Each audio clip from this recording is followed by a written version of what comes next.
another minibus taxi was impounded for reckless and negligent driving. A 30-day shutdown of the Mfuleni and Kayelisha to Somerset West corridor has been in place since yesterday. MECO member for Safety and Security, JP Smith, says taxis breaking the law will be dealt with. We have a situation where taxis are violating the instruction and going to the ranks where they are not supposed to be, and that compels ongoing action from us. And I think this is a situation we are monitoring very extensively. Just over 260 staff deployed in response to this incident and using aerial surveillance to monitor from the air as well as the network of CCTV cameras along this route and at the public transport interchanges. More than 42,000 social grant beneficiaries have completed their biometric enrollment as required by the South African Social Security Agency. SASSA has been implementing security measures on its systems to safeguard it from fraudulent applications. The grant verification rollout process began at the beginning of September. In a statement released today, SASSA's CEO Themba Matlowu assured beneficiaries that they'll be proactive in dealing with any challenges while they implement this new system. The agency's spokesperson Andile Chona. He told the committee that more than 42,000 clients have been enrolled and verified in 432 SASSA local offices across the country. Matlowu emphasized that these include new applicants, beneficiaries undergoing reviews, and those coming to SASSA local offices to change their personal details. And Spain's Attorney General says the country will investigate human rights violations in Gaza. This comes as a team of independent experts commissioned by the UN Human Rights Council concluded that Israel is committing genocide against Gaza. Spain has issued a decree to create a working team tasked with investigating the violations of international human rights law in Gaza. The Attorney General's office says the investigative team's mission will be to gather evidence and make it available to the International Court of Justice. Gold's trading at $3,672.07 an ounce. The rand's at 17.35 to the dollar, at 23.68 to the pound, at 20.54 to the euro. Brent crude oil's at $67.65 a barrel. Well, at the moment, if you're leaving Sandton heading towards the M1, you can expect heavy delays. This is on Catherine Street approaching Greyston Drive, while in the mother city there's roadworks slowing down traffic. N2 outbound. This is approaching Muway. Also roadworks causing some delays. M3 southbound, this is heading towards the N2.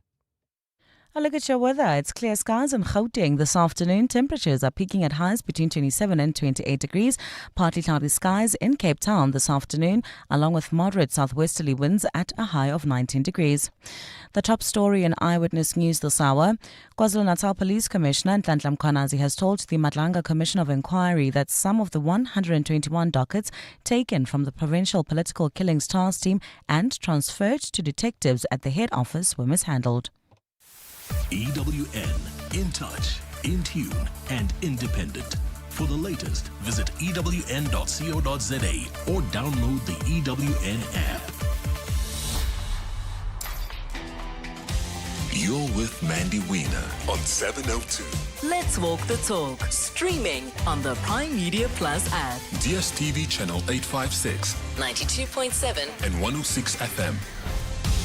The Midday Report with Mandy Wiener on 702 and Cape Talk is brought to you by Nedbank Commercial Banking. Think bigger, think Nedbank Commercial Banking. On the show today, day 2 of the Madlanga Commission, Mkhwanazi speaks about the disbandment of the Political Killings Task Team. We'll delve into commissioners and understand how evidence is led. The MK parties in court attempting to interdict that inquiry. 153 million rand shortfall to host the G20. And our book of the week is Malema, Money, Power and Patronage with Paulie van Wyk. All of that over the next hour. The Midday Report with Mandy Wiener. Streaming on the Prime Media Plus app, DSTV channel 856, 92.7 and 106 FM.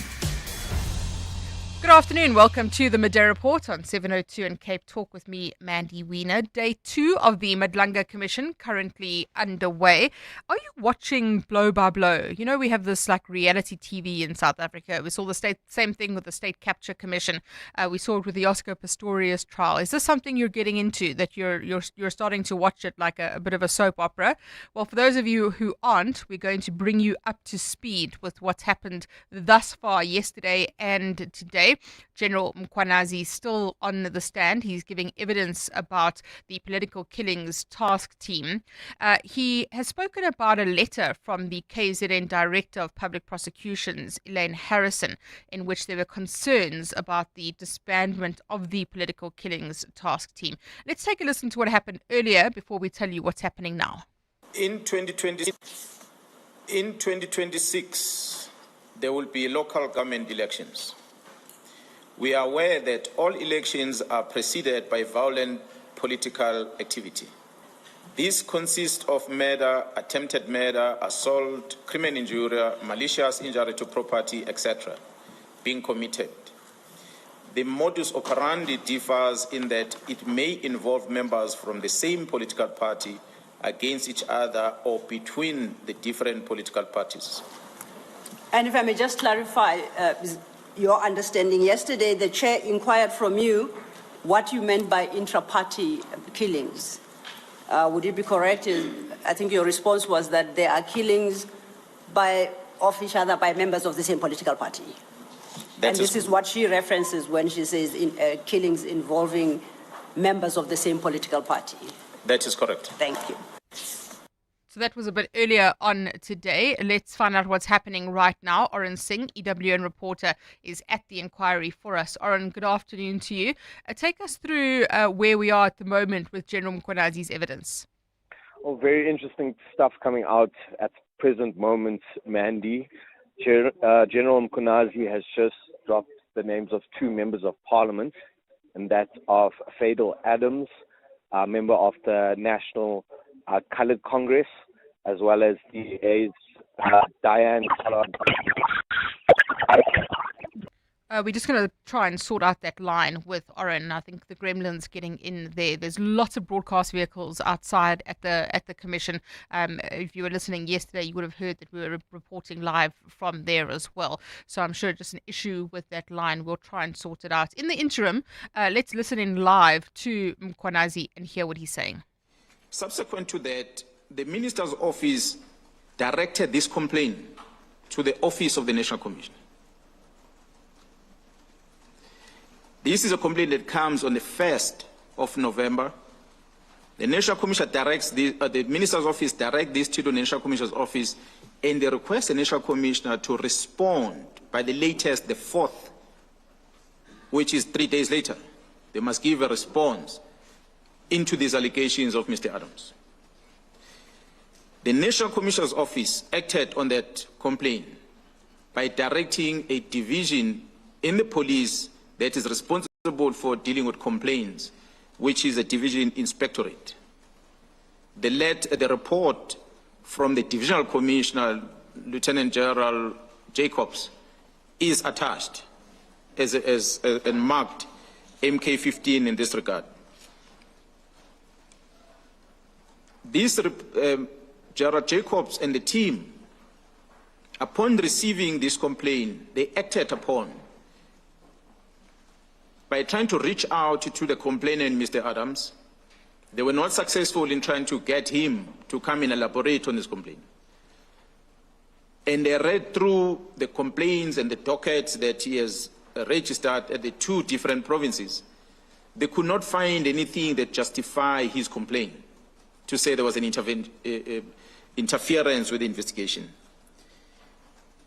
And as a result, in their conclusion, General Jacobs, which is summarized in the report that is sent to the National Commissioner, of which the National Commissioner responded to the Minister, was that the complaint of Mr. Adams was premature, and the police should be allowed to first investigate this matter, and upon the investigation, and maybe the further analysis can be done whether there is any interference or not. But the biggest problem on this is the fact that the complainant himself does not avail himself when he's contacted by the people who are now investigating his complaint. He does not avail himself to be engaged in order to form the basis of his complaint in this matter. And if I may, General, for record purposes, the report of General Jacobs is an extra MK15 to General Mkwanazi's statement, and that starts at page 270. So that's live at the moment, what's happening at the Madlanga inquiry. Let's go back to Oren Singh, EWN reporter. Oren, hopefully that line's all sorted out now. Take us through the context of what the General is saying. So what you've just heard, Mandy, falls on the back of two names that General Mkwanazi has just dropped in front of the evidence leaders, and that of Fadel Adams, a member of Parliament and a part of the Parliament's Portfolio Committee on Police, who's a member of the National Coloured Congress, as well as that of the DA's Diane Collard-Barnard, who's a member of the Joint Standing Committee on Intelligence. He's speaking right now to the fact that he claims that Fadel Adams had come into possession of secret information pertaining to crime intelligence in Gauteng, and that he abused his authority by using that information to open up 3 cases. He opened these cases last year in Cape Town, and the cases had to do with the vetting process of crime intelligence, the abuse of the secret or slush fund of crime intelligence, and the fact that he claims that the political killings task team is being used as a private service for former police minister Bheki Cele. So basically, General Mkwanazi is putting us into the picture about how the arrest of crime intelligence head Dumisani Khumalo came about, regarding that unlawful appointment of a lady into the technical services and crime intelligence, Dineo Mokwele. He's giving us background and context to how the arrest of Dumisani came about, and the fact that Fadel Adams was the driving force behind that, and police weren't given the opportunity to defend themselves in this case and provide proper investigations. Oren, thank you so much. Oren Singh, EWN reporter. He's going to continue to update us on EWN following that Madlanga inquiry. The Midday Report with Mandy Wiener is brought to you by Nedbank Commercial Banking. See money differently. Hi, Mandy. Regarding the 153 million budget shortfall, they just need to sit at the NEC and do a whip around. They'll have that before they can even serve tea. And that would just be a drop in the ocean of what that mob have taken from this country. Anyway, as I think, why should we be paying for the leaders to come for a vanity project that Cyril Ramaphosa's? Julie.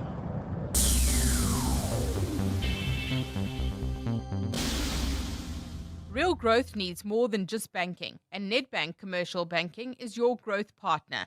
Their team of industry experts understand your business and its potential, offering insight to help you see opportunity where others see obstacles. Because when you can see what others don't, you can do what others can't. Think bigger. Think Nedbank Commercial Banking. See money differently. Nedbank is a licensed FSP and registered credit provider. T's and C's apply. Spar brings you super savings. Get 750 gram, 780 gram, 850 gram Nola mayonnaise, excluding squeeze bottle, for $38.99. Save R6 with Spar Rewards, or 2-liter Spar full cream or low-fat ultra-pasteurized milk for $32.99 with Spar Rewards. Plus, you could win your share of R6 million in instant cash. Price is valid until 22 September 2025, while stocks last. T's and C's apply. Think about 6 years ago, when Amapiano was just a musical instrument, when streaming meant watching water flow, not videos online, and remote work was only said when your remote batteries died. So it makes you wonder, what will the next 6 years bring? Hino trucks now come standard with a 6-year drivetrain warranty, covering everything from pistons to gears. So although a lot can change in 6 years, our warranty promise won't. T's and C's apply. Hino, all the way. The Outsurance pointsmen know that every car on the road carries a story. There's a car with a work commuter. She's done this route 1,000 times. Perhaps she's daydreaming of a different job or just counting down to the weekend. The Outsurance pointsmen know it's not just another car in traffic, it's anticipation on the move. Every story is different and every story matters. That's why the Outsurance pointsmen have been doing what they do since 2005, in proud partnership with 702. Outsurance is a licensed insurer and FSP. WhatsApp Mandy on 072 702 1702. Hi, Mandy. This is Sidola Tusuman. Mandy, as names are being dropped, starting from yesterday, those people are shaking in their boots because they know what they did. And I'm not for a second implying that the general himself is squeak clean in Tansha Mkwanas. But, time will tell. But this is the best thing that could have happened for the police force, to be cleaned up. Thank you very much for that WhatsApp voice note. Don't forget, in phase 2, there'll be an opportunity for rebuttals. So those people whose names are being implicated at the moment will have an opportunity to come to the inquiry and respond.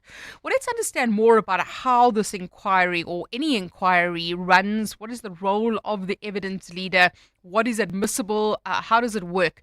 Advocate Carol Steinberg, SC, was the evidence leader in the Nugent Commission into SARS. So this one's into the police, that one was into the taxman, and Advocate Carol Steinberg joining us now. Afternoon, Advocate. Thank you so much for your time. Afternoon, Mandy. How does the process work at a commission with the evidence leader? We see different evidence leaders leading different people. We saw Terry Matau yesterday opening as the evidence leader, but then somebody else is doing the questioning. How does that get divvied up, and what's the process? Mandy, there's no formula, and each commission can decide on how they want to run that process. I think that the key principle in understanding the role of evidence leader in particular, but a commission in general, is that a commission is not a court of law. The Zondo Commission looks like a court of law because that is how Chief Justice Zondo chose to run it. But it's not, and I believe that's the principle that should guide what the evidence leaders do. So in a court of law, the judge and his assessors or her assessors, they wait for two parties to come and present their facts to the court, and the court then must apply the law to the facts and make findings and an order which is binding. Now, a commission is the very opposite of that, in the sense that it is the fact-finding body. It doesn't wait for others to bring the facts. It's got a mandate, it's got terms of reference, and it's got to go out. The evidence leaders, together with the investigators, must go out to find the facts, to establish the facts, and then to bring them to the commission and present those facts through the mouths of the witnesses and through the documents and other ways of establishing facts that it might find. The evidence that is given in a judicial inquiry, and we really should know this by now, we've had so many in South Africa, is it admissible in a court of law? No, it's not. All that a commission does is try to establish the facts and then on the basis of them make recommendations. So if the commission says, these are the facts I've established, on the basis of that I recommend, that is not the same as a court saying, I have made these factual findings. The same facts, if they were presented in court, would have to be proved again in court. Okay. So really the key to an effective inquiry is the will and the ability of the executive and other people at whom the recommendations are directed to decide to act on them. And then what is the bar for General Mkhwanazi in this case? Does he have to provide evidence if he names someone? At what point could it be defamatory that he's naming somebody or implicating them? And then is the onus on the respondent to come and prove their innocence, or how does it work? Where's the bar? It's it's unlikely that it would be defamatory in that like Parliament or like court, a commission would be what's called in law a privileged occasion, where generally witnesses are protected from defamation suits in the interests of the truth-seeking function of that body. There's a little loophole there that if statements are made that are absolutely wild, there's no basis whatsoever, in fact, there might be a chance there that a defamation suit lies. So the witness can pretty much say what he or she wants, but the job of the commission is to interrogate to see whether it's truthful or not. And that involves not only, as in a court of law, allowing the implicated party to come and give her or his version of the story, but also in other ways for those evidence leaders to go out and see if there are other ways to verify or disprove those facts. That might involve search and seizure and finding computers and documents that might help to establish the veracity of these facts. I'm going to ask you a slightly more personal perspective. You led the evidence at Nugent into the SARS issue. There generally seems to be a sense from the public that commissions and inquiries are very expensive and are a waste of time because they don't result in anything. Having gone through that process yourself, do you think it's beneficial? I think it's potentially beneficial and potentially a waste of time.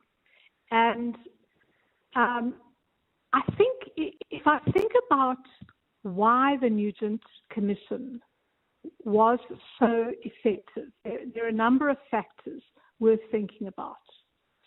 By the way, it cost roughly 10 million rand, which is an extraordinarily small amount of money, particularly for the value for money that it gave. And Judge Bob Nugent was absolutely scrupulous about every cent that was spent. From his side, he was absolutely clear from the get-go that we had to keep the objectives of the commission in mind and never let any witness or any document that we were given or found steer us off course. So he asked himself and kept reminding us, what are we doing here? And what we were doing was answering the question really in simple terms. Had SARS been captured? Had former Commissioner Moyani and his people, had they taken over SARS to use it for a purpose it wasn't intended? Yeah. And every witness, everything that happened was really around establishing that. And there were many, many opportunities to derail that. For example, it could have turned into a trial, in inverted commas, about the so-called rogue unit, which was hot and live at the time. But Judge Nugent said, we're not here to decide whether there was a rogue unit or there wasn't. We're here to decide what happened to SARS and to make recommendations. The other reason it was effective is that having acted very quickly, and Judge Nugent gave the President a report, an interim report within 3 months. And at the 3-month point, he said, I have given Mr. Moyani 3 or 4 opportunities to testify. He has chosen not to. Many, many other people have testified. They have corroborated each other's evidence to the point where I now believe there's nothing Mr. Moyani could come and say that would change my mind that he should be fired. Mm. He persuaded the president, and the president acted promptly within a couple of weeks and fired Mr. Moyani.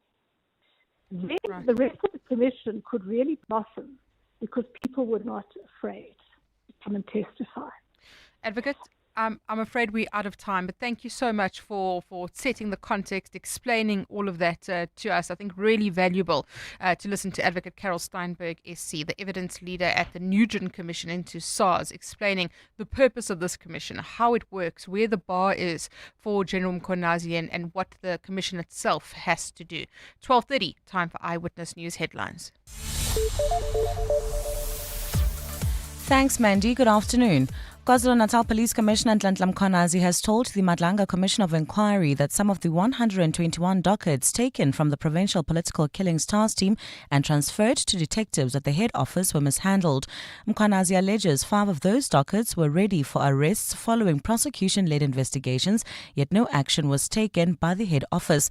At an explosive media briefing more than 2 months ago, Mkhonazi revealed that these dockets were improperly moved from the Political Killings Task Team to the office of suspended Deputy National Commissioner for Crime Detection Shadrack Sibiya. Mkhonazi told the Commission on his second day of testimony today that the least the investigators at the head office could have done was to carry out the 5 arrests, adding that he has no idea why they were never carried out. For live updates on the Commission, visit ewn.co.za or watch live proceedings on our YouTube channel. Opposition parties have expressed outrage in Parliament to learn of a more than 150 million rand budget shortfall for the G20 Leaders Summit that will take place in Johannesburg in November. The International Relations Department made the revelation yesterday during a portfolio committee meeting as parties questioned the value of having hosted the presidency of the body to ordinary South Africans. Government has allocated a budget of 700 million rand to host the year-long event. And the DA in Gauteng is calling for an immediate intervention from the Provincial Health Department to address what it says are severe delays in biopsy processing at the Joburg Anatomical Pathology Laboratory. The party has reported that some patients have had to wait up to 3 months for biopsy results, which was previously available within weeks. Those are the headlines. This Eyewitness News and more at 1 o'clock or as it happens. EWN Sport. Good afternoon, I'm Tolagile Mganga. Raymond Daka has announced his 21-man squad for the upcoming Under-20 FIFA World Cup, but there's no place for Mbegeze Limbogazi and Chandray Campbell. With the tournament falling outside the FIFA calendar, clubs aren't obliged to release their players. Without them, Amajita will play group games against France, the United States of America and New Caledonia. Over to the Bedway Premiership, where Mamelodi Sundowns must out on the chance to reclaim top spot. That follows their 1-1 draw with Marumo Gallants, while in the UEFA Champions League, there were selected wins for Bayern Munich, PSG and Liverpool. Virgil van Dijk scored the winner for Arne Slot's Reds as they claimed a 3-2 win over Atletico Madrid. Now, if you want to beat a team like Atletico, which is known and has an unbelievable mentality, you have to beat them with their weapon as well, and that is mentality. And I think that's what we showed again today. But I think we should have made it easier for ourselves. At 2-0 first half, we got more than a few chances to make the third. At 2-1 second half, we hit the post. We were so close a few times. And fly half James O'Connor has been retained in Australia's squad for the back-to-back Rugby Championship tests against New Zealand. That's despite flying to England on Monday to join his new club Leicester. O'Connor's inclusion denies playmaker Ben Donaldson a recall that follows his recovery from a thigh injury, while prop James Slipper is in line to become just the 3rd player to rack up 150 tests. That's if he plays in either of the 2 matches. Tolagile Mganga, Eyewitness News Sport. EWN Traffic. Well, at this stage, if you are heading towards Bedford View, leaving Edenvale, there's slow-moving traffic, R24 westbound between Edenvale Road and the Gilulis interchange. Otherwise, the rest of Gauteng not looking too bad. No serious accidents have been reported. However, in the mother city, we have that accident seen on Kapseweg. This is heading towards the first bend to Tokai side. There's also roadworks slowing down traffic on the N2 outbound in the right lane approaching Muway. Also roadworks slowing down traffic M3 southbound. This is heading towards the N2. If you come across any other traffic issues, please WhatsApp us on 072 702 170 There's more EWN on air, online, and on the EWN app. As organizations navigate increasingly complex local and global landscapes, corporate affairs professionals are being called to do more than adapt. They're being called to lead. On the 1st of October, the JSE Corporate Affairs Symposium 2025 will bring together industry leaders and change makers to explore the forces reshaping the profession, from artificial intelligence and public policy to stakeholder management. To book your ticket, visit jsc.co.za/CAS.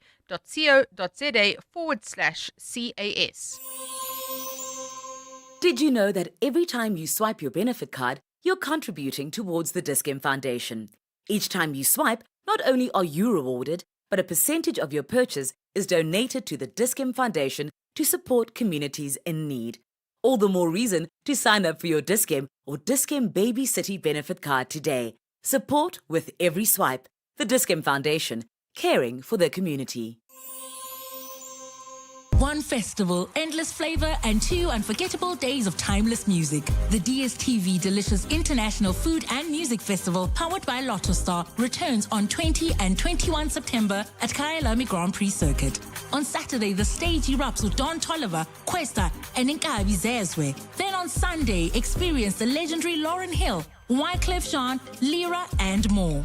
The DSTV Delicious Festival, powered by Lotto Star. Tickets at Ticketmaster.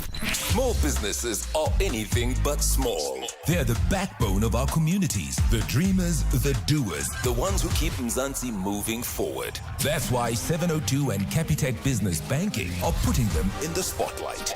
Every Thursday between 6 and 8 p.m. catch Small Business Focus with Capitec, where we showcase the hustle, heart, and the secrets to thriving in today's economy. Your vision matters, and with Capitec, you're never building it alone.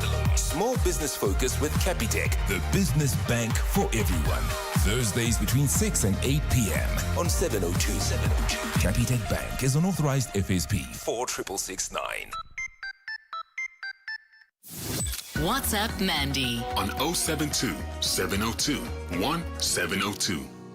Hi, Mandy. Great show, Mandy. Thank you very much for giving us an insight of what is happening. So, yeah, Mandy, in a nutshell, it's about time. And I think what is crucial in South Africans that we need to look at is that General Mkhwanazi should be our future. I mean, that guy, he's steadfast. We can see what it is that he wants, the goodness out of this country. I say General Mkhwanazi for president. Ayoba. And then he can arrest all these goons. See these madalas? Mkhwanazi is going to clean up for us. Kagiso and Midrand. Thank you, Mandy. Cheers, bye. I've really been struck by the popular support for General Mkhwanazi. And I must say, and this is like unprofessional, but the ladies seem obsessed with him, hey? Like obsessed with the sex appeal of the man. I know that that's not really something that we should be discussing right now, but everywhere I go, people are asking me to introduce them to him. It's the strangest thing. But he really does have a lot of popular support as he's on the stand giving evidence. As I said yesterday, though, we've got to be very careful about casting people as heroes and villains. We've got a long way to go. Well, the MK party is in court. It's trying to prevent the inquiry from going ahead, and they are bringing an urgent application. Khomotso Modise, EWN reporter, joining me now. Khomotso, good afternoon to you. Thanks very much for your time. What is the argument of the MK party? Good afternoon, Mandy. Well, the Pretoria High Court has decided to hear arguments on urgency first before establishing whether to go into the merits of the case.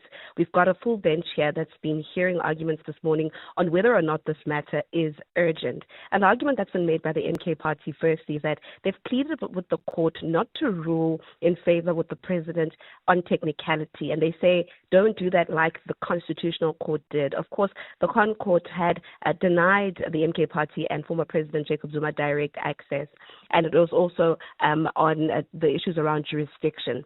Now, another argument that's been made by the MK party is that this is an issue of grave importance, saying the country's been run illegally, and they're making reference to the appointment of Professor Firoz Kachalia, saying that appointment was illegal, it was unlawful, and that in and of itself is urgent.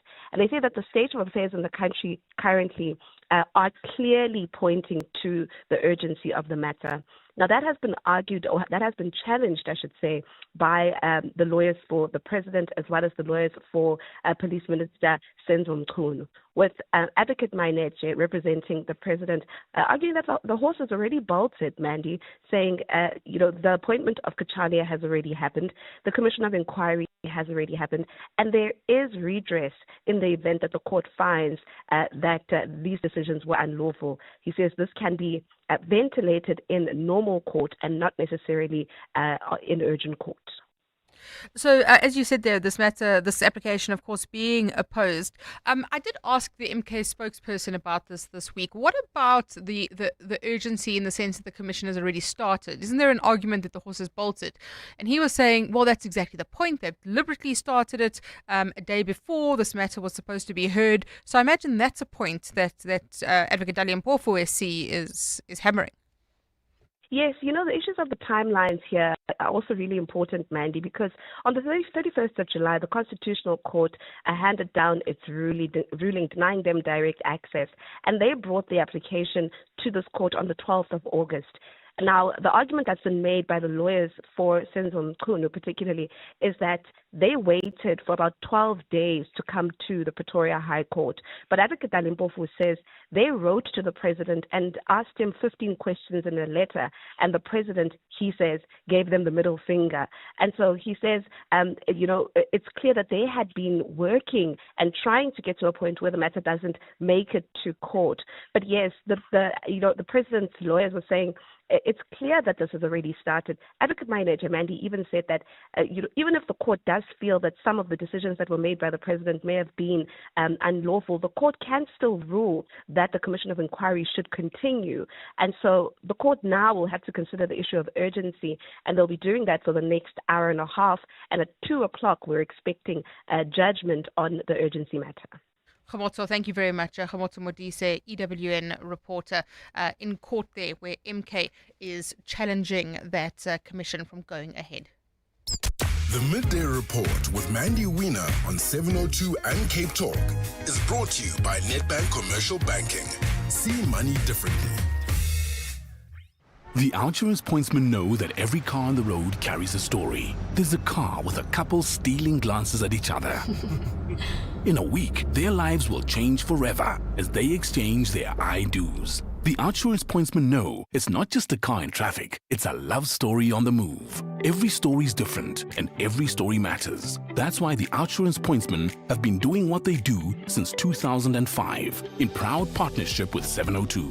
Outsurance is a licensed insurer and FSP. Every wall tells a story. Now yours can be told with elegance, resilience, and colors designed to last. A creation rooted in heritage, perfected for today. The wait is over. The finest has arrived. Discover the finest, only at Chamberlain. Chamberlain, famous for hardware since 1903. Small businesses are anything but small. They're the backbone of our communities, the dreamers, the doers, the ones who keep Mzansi moving forward. That's why 702 and Capitec Business Banking are putting them in the spotlight.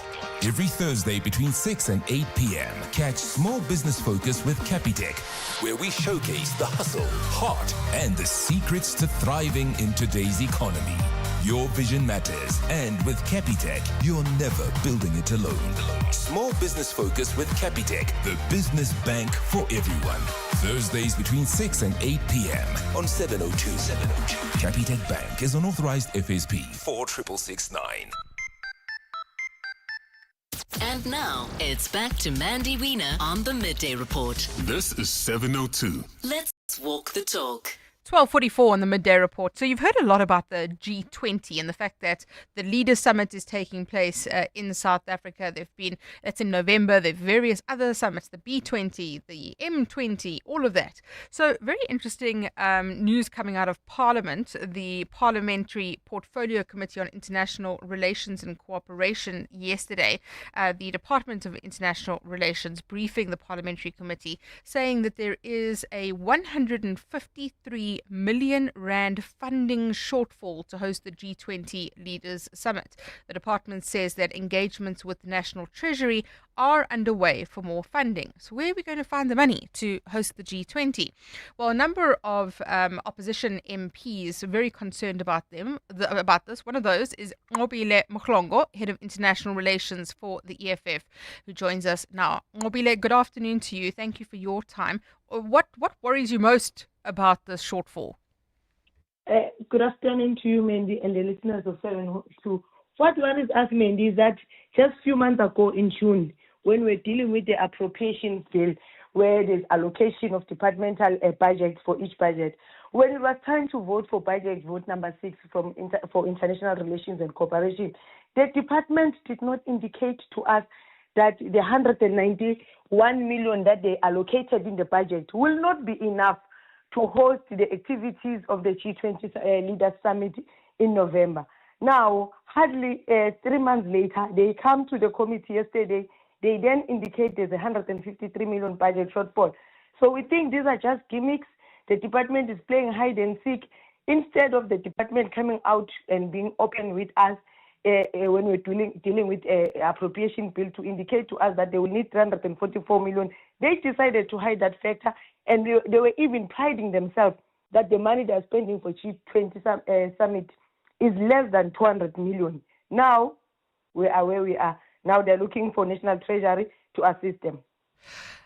What are your thoughts as the EFF about the value of the G20? We've heard from government how important it is, foreign direct investment, trade relations. Does the EFF not share that view? Mandy, look, we've been asking in the portfolio committee, we've been asking not only yesterday, if you can check a few months back, we've been asking the department, can you give us the tangible benefits? What has us being head or president of G20 brought us as a country so far? What are the trade deals that we have signed because of G20? There's no report that has come forth to us as a committee to say, these are the trade agreements, these are the direct investments, this is how we're going to benefit. Instead, it's like a tick box exercise. Even yesterday in the committee, we raised that, but every time you report to us, Derko, about a G20, you are reporting about meetings. You are telling us that we've had 5 meetings. In this month, we had 9 meetings. In October, we're going to have 7 meetings. It's only about meetings. What are the tangible results of those meetings that so far we can claim as South Africa? So far we can claim that they've brought for the African continent. So far they've brought for the SADC region. They can't give us a report when we ask questions like that. They say that it's a global platform. We agree it's a global platform, a powerful global platform for that matter. But what are the tangible benefits that ordinary people like you, ordinary people, a person sitting in Mutu, a person sitting in Matatiele, a person sitting in Musina can point and say, these are the benefits. We even question them that all the advertisement of G20 is only at airports. You don't find such things in the rural areas. Why only these things are happening in the big cities? All the meetings are happening in the metropolitan or in the big cities of the country. What about the rest of the country? Ngobile, thank you so much. Ngobile Mhlongo, Head of International Relations for the EFF, speaking to us there about that budget shortfall for the G20. Real growth needs more than just banking, and Nedbank Commercial Banking is your growth partner. Their team of industry experts understand your business and its potential, offering insight to help you see opportunity where others see obstacles. Because when you can see what others don't, you can do what others can't. Think bigger. Think Nedbank Commercial Banking. See money differently. Nedbank is a licensed FSP and registered credit provider. T's and C's apply. There's something magical about booking your next getaway. Whether you're flying for business or leisure, Airlink is ready to take you there in premium comfort. With over 45 destinations in 15 African countries, Airlink connects you throughout Southern Africa and beyond. No middle seats, just wider window or aisle seating. And yes, free luggage, snacks and beverages are still our thing. Plus, our Skybucks frequent fly program rewards you every time you fly. Book on flyairlink.com or your travel agent. Fly Airlink, the freedom of the African sky. Remember when everyone thought NFTs were the future of modern art? When non-fungible was a buzzword used in boardrooms to justify buying pixels, and the metaverse was just months away, and that we'll all be living in our virtual mansions, admiring our digital paintings, only to realize they were just expensive JPEGs. When you can't trust a trend, trust a 30-year track record of outperforming benchmarks. Coronation. Trust is earned. Coronation is an authorized FSP. 702 and Cape Talk. Book of the Week. It's a Thursday, and on Thursdays on the Midday Report, we speak to the author of a local non-fiction book. And this book is, we really have a lot of excellent non-fiction from journalists being written at the moment. And this book is about Malema. It's about Julius Malema. It's about money. It's about power. It's about patronage. It's by investigative journalists Mika Reddy and Paulie van Wyk. And to be clear, and they make it very clear, this is not a biography of Julius Malema. It is the story of his money. And we know that from media reports in the past, the details about VBS Bank, about benefactors, a lot of that is laid bare starkly in this book. And a pleasure to welcome Paulie van Wyk, author and investigative journalist, to the show today. Paulie, thank you so much, and congratulations on the book. Hi, Mandy. Thanks for having us. Yes, thanks. It was a 6-year project, so we worked very hard saw on that. it. And we're very happy years. that it's out. I'm sure. So tell us about the process over 6 years. What did you set out to do in this book? Because you make it very clear that it's not a biography, it's about the money. Yes. So Mika Reddy started investigating the metros, and he was at Amabungani, and I started investigating while I was busy with SARS investigation and then VBS Mutual Bank. And independent from each other, we found Julius Malema, the EFF, and Floyd where we looked. So we didn't know about each other. We started investigating, and we published a number of stories back since 2018. And then we realized we were working on the same thing. And one thing led to another. The book was commissioned, and in the end, we just threw our resources together because Malema, in my mind, at least, is South Africa's most talented politician. He is someone that life touches on so many points that you need several capabilities. So it was just, I think, a better, fuller book with two of us, with someone with forensic capabilities and someone who got the politics down. And that's how we got here. So the story of the politics, yes, is there. It's the broader story of how money courses through South Africa and influences politics, especially relating to tenderpreneurs, business people, businesses who are trying to influence politics and grab extra tenders for themselves and then paying kickbacks to the politicians. But it's also the story of how Malema makes his money. And I want to make it clear, Malema has criticized our reporting for many years, saying that we are trying to police black wealth, or we are trying to say that he's not allowed to have Gucci or have a nice house or have a helicopter or whatever nice things he has. And I might want to make clear that that is not the focus of the book. The focus is, how did you get your millions? And that is where the problem comes in, not in a legal way. You speak about the relationship between politicians and benefactors, about business people, and I always speak about that nexus. We've seen it so often that there has to be a corruptor and a corruptee. And you go through the early days of on-point engineering in Limpopo, which we heard about at the start of his career, through VBS Bank, and then to also what happened in the city of Joburg. And throughout his political career, there have been business people on the fringes. Yes, absolutely. And one of the examples that you'll read later in the book is where one of Malema's benefactors have a Limpopo mine, and the EFF protested there along with community members because they were unhappy with the situation around the mine. And the benefactor apparently phoned Malema, and Malema just quashed the protest. And that's a perfect example of Malema using his political power for private gain. And we do not say that Malema do not sometimes do good things for South Africans and sometimes spend money on an RDP house or on, spending money on people who need it. But that money, the question is how he got that money. How did he get the money that he spent on the wheelchairs? Who's funding that? And if there's an action that goes against his private interest, what does he do then? And that's some of the situations we unpack on the book, because what we see from 2005, it's Malema first, always, and then politics and South Africa later.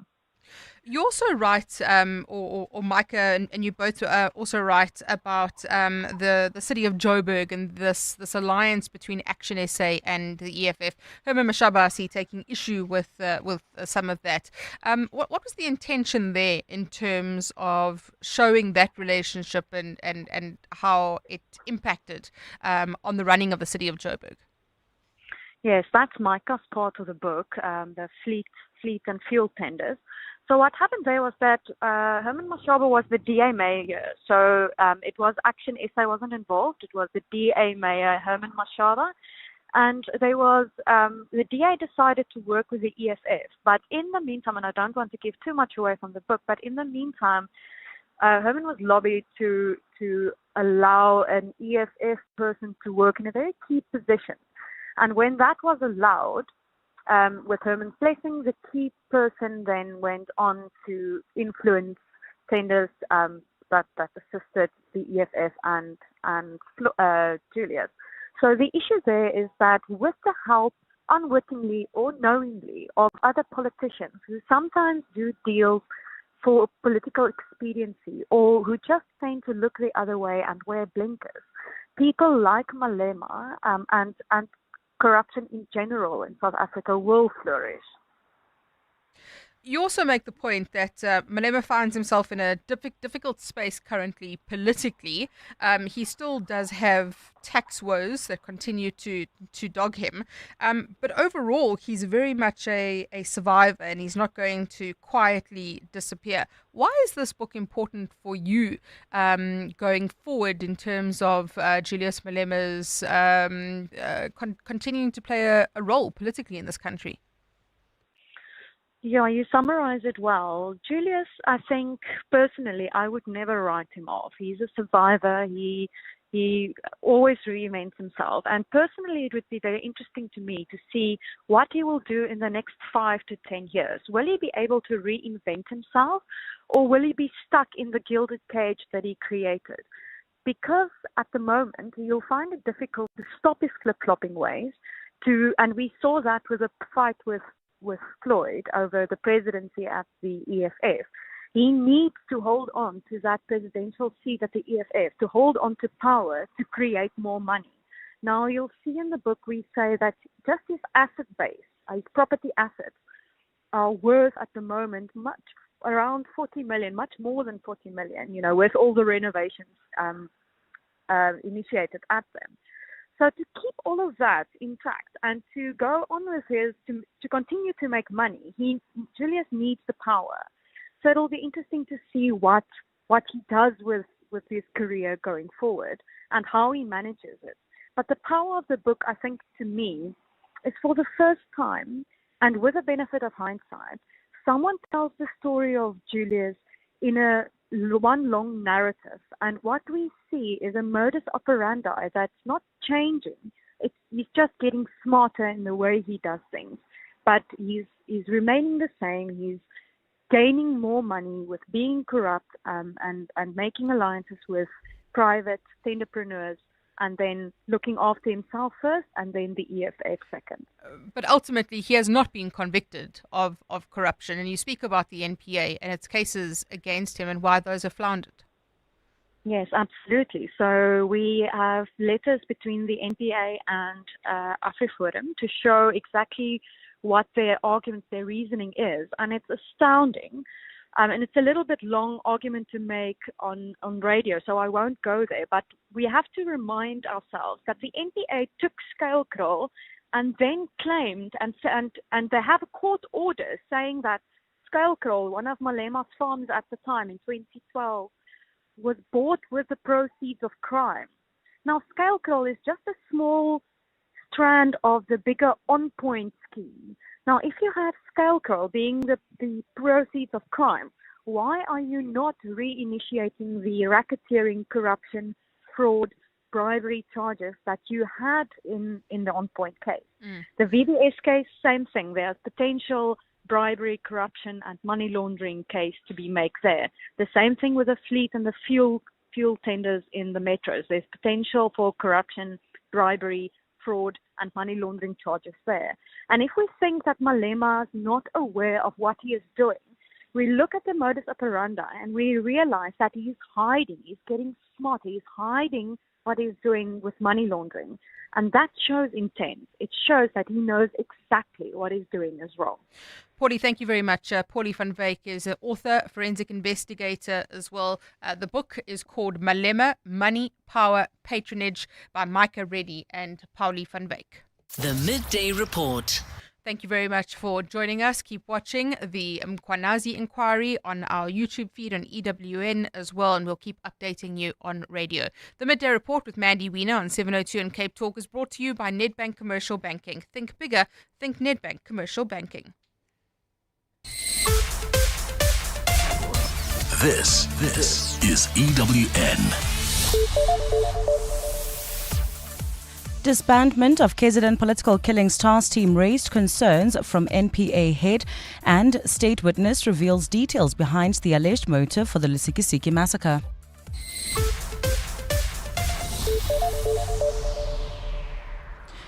Good afternoon, I'm Maki Malapo. We begin in the capital, where the Madlanga Commission of Inquiry has heard that attempts to disband the KwaZulu-Natal Political Killings Task Team could have had a major impact on the upcoming local government elections. Testifying before the Commission in Pretoria today, KwaZulu-Natal and Provincial NPA head Elaine Harrison. In the exchanges, Harrison expressed concern over the questionable move to shut down the task team, which had allegedly been making